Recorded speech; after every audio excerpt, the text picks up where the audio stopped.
मशहूर पंजाबी सिंगर सिद्धू मूसेवाला को इंसाफ मिलने के रास्ते में एक और सफलता मिलती नजर आ रही है। दरअसल गोल्डी बरार को कैलिफोर्निया में हिरासत में लिया गया है। गोल्डी बरार के बारे में आप जानते ही हैं। गोल्डी बरार एक भगोड़ा गैंगस्टर है जो भारत से भागकर कनाडा जाकर छुपा हुआ था और उसका अहम रोल सिद्धू मूसेवाला की हत्या मामले में सामने आया था। नमस्कार, मैं हूं रुमानुल्लाह खान और आप देख रहे हैं न्यूज नेशन का डिजिटल प्लेटफॉर्म।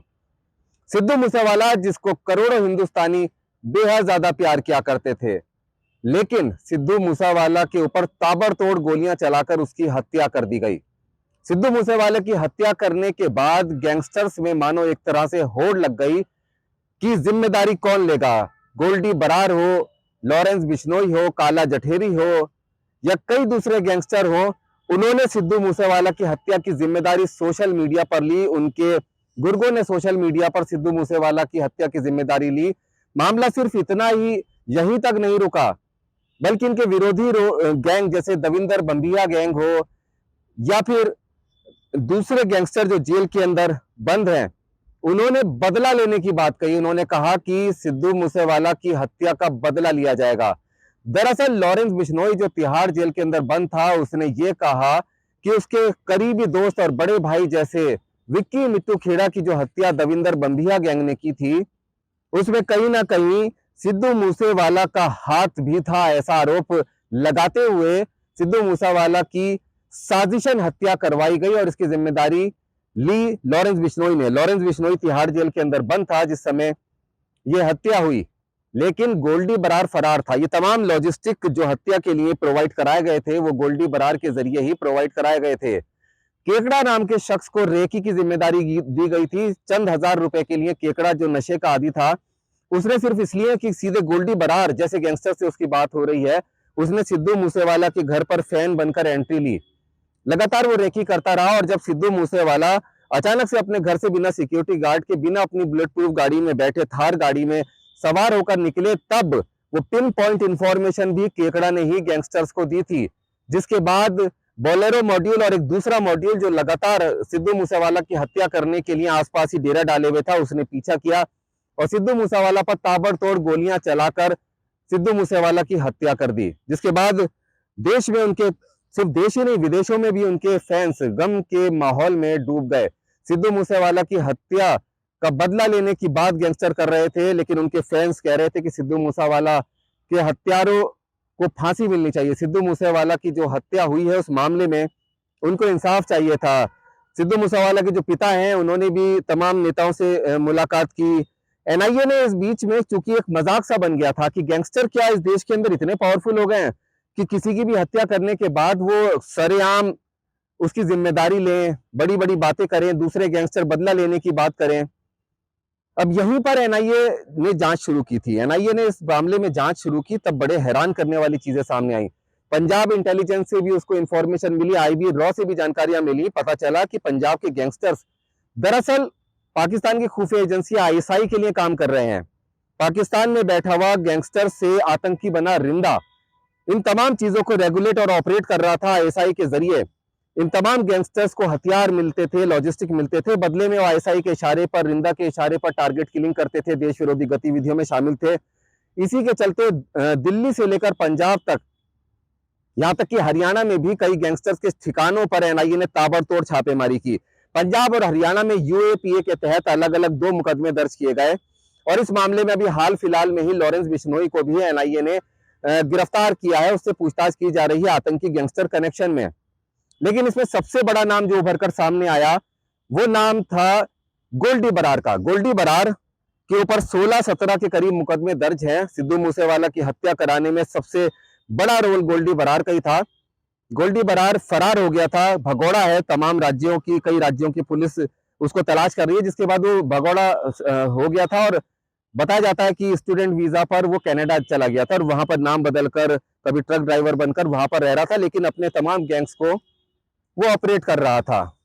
सिद्धू मूसेवाला की हत्या मामले में भी उसने हथियारों का इस्तेमाल किया, 2 मॉड्यूल को तैयार किया, रेकी करने के लिए केकड़ा को पैसे दिए और तमाम जो लॉजिस्टिक थी वो तमाम गोल्डी बरार के जरिए प्रोवाइड किए गए, चाहे वो पैसा हो, चाहे वो हथियार हो, चाहे वो गाड़ियां हो या दूसरे तमाम मोटिवेशन हो। और ये सब हो रहा था लॉरेंस बिश्नोई के कहने पर, क्योंकि लॉरेंस बिश्नोई हो, काला जठेरी हो, गोल्डी बरार हो, एक तरह से करीब 10 के करीब गैंग हैं जो आपस में एक कोकस बनाए हुए हैं, एक पूरा सिंडिकेट बनाकर काम कर रहे थे। जबकि दूसरी तरफ कई दूसरे गैंग्स हैं, जिसमें दविंदर बंबिया गैंग सबसे महत्वपूर्ण है।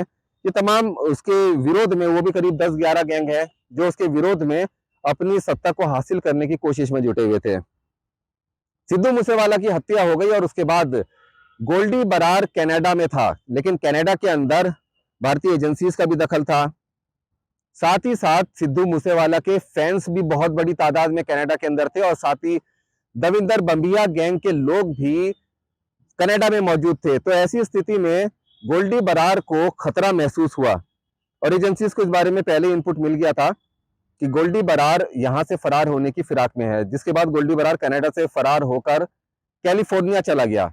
यहाँ पर साल्ट सिटी और कई दूसरे शहरों में उसने अपने सेफ हाउस बनाए, वहां पर आराम से वो रह रहा था, लेकिन एजेंसीज के टारगेट पर था। गोल्डी बरार को पकड़ने के लिए सिद्धू मूसेवाला के पिता ने भी कई बार इमोशनल अपील की थी। उनका कहना था कि वो 2 करोड़ रुपए तक का इनाम उस शख्स को देने को तैयार हैं अगर भारत सरकार नहीं देती है, जो गोल्डी बरार को पकड़ने में मदद करेगा। लेकिन अब जानकारी मिली है, चूंकि अभी कुछ दिन पहले इंटरपोल कॉन्फ्रेंस भी भारत में हुई थी, और तमाम इंटरपोल के जो देश थे उनसे भारत की कई तरह की संधियां हुई हैं, कई तरह की बातचीत हुई है। साथ ही साथ कुछ हफ्ते पहले ही गोल्डी बरार के खिलाफ रेड कॉर्नर नोटिस भी इंटरपोल के जरिए जारी किया गया था। जो गोल्डी बरार है उसको जीरो डाउन किया जा रहा था।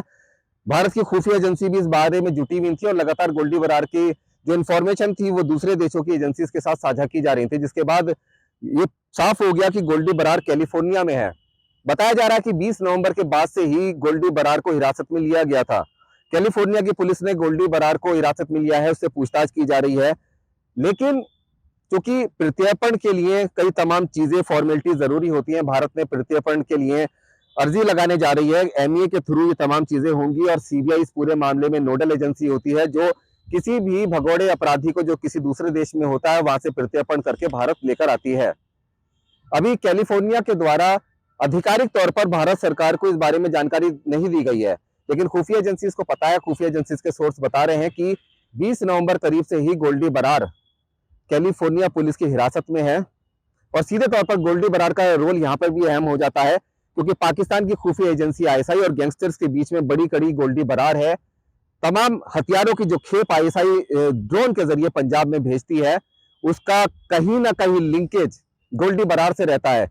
जग्गू भगवानपुरिया जो तिहाड़ जेल में बंद बड़ा गैंगस्टर है, नशे का बड़ा कारोबारी है, जिसको सिद्धू मूसेवाला की हत्या मामले में पूछताछ भी उससे की गई, और आतंकी गैंगस्टर कनेक्शन में भी उसका पूरा रोल सामने आया है। उसने सीधे तौर पर पुलिस को बताया था कि 50 पिस्टल्स पाकिस्तान से गोल्डी बरार के इशारे पर ही आई थी, जो कि जग्गू भगवानपुरिया ने मंगवाई थी, जो उसे अपने गैंगस्टर्स को, अपने शार्प शूटर्स को बांटनी थी, लेकिन वो पुलिस के हत्थे चढ़ गई थी।